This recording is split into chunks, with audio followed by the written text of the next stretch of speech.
Korte Suprema na ang nagdesisyon. Kailangan nang umalis sa Pandacan sa Maynila ang mga oil depot o mga imbakan ng langis doon. Nalalagay raw kasi sa panganib ang kalusugan at seguridad ng mga residente. Mula sa Maynila, nakatutuklay si Ruth Cabal. Ruth!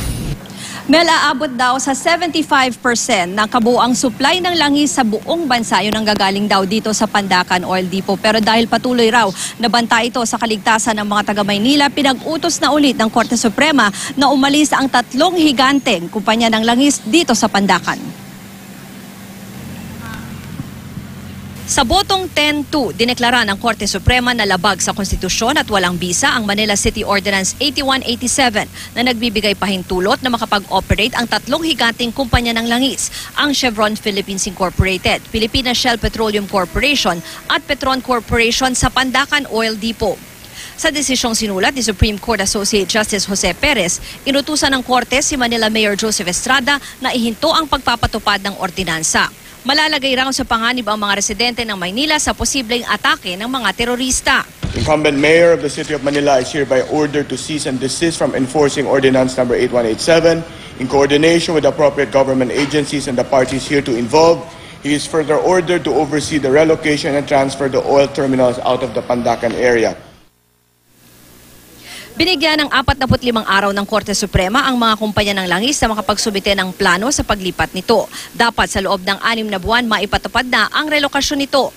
Nangako naman ang 3 kumpanya ng langis na susunod sa desisyon ng Korte. Ang Chevron sinabing noong Hunyo pa nila tinigil ang operasyon ng kanilang oil terminal sa Pandacan.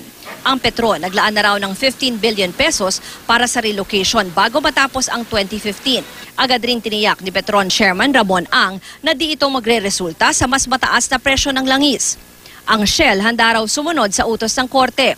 Sa ngayon, high-intensity commercial at mixed-use zone na ang lugar kung nasaan ang mga oil terminal. Sa paligid, residential area.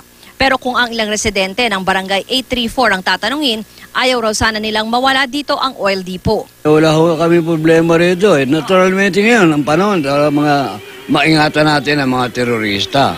Pero awa naman ng Panginoon Diyos, ang mga tao rito, alerto pirmi. Wala ho kami na ritong nangyari na galing sa 4 na kumpanya. Hindi po kami papayag, marami po kasing natutulungan dito yan. Ano po na Pasko po, may mga grocery kami rito. Katulad doon yung mga drainage na yan. Paano, pag nawala po yan, pag nagkasunog dito, paano? So kumbaga sila pa talaga. Opo, sumusuporta po rito yan. Si Estrada, bagaman aminadong malaking lugi sa lungsod ang paglilipat sa oil depot, welcome pa rin umano ang desisyon ng Korte. Una na rin namang binigyan ni ERAP ng hanggang 2016 ang mga kumpanya para makaalis ng Pandacan. They should find a place na which will not endanger the lives of people. Kahit nandiyan sila, tumataas din ang presyo ng langis. Depende sa world market. Di ba? Hindi dahil sa pwesto nila.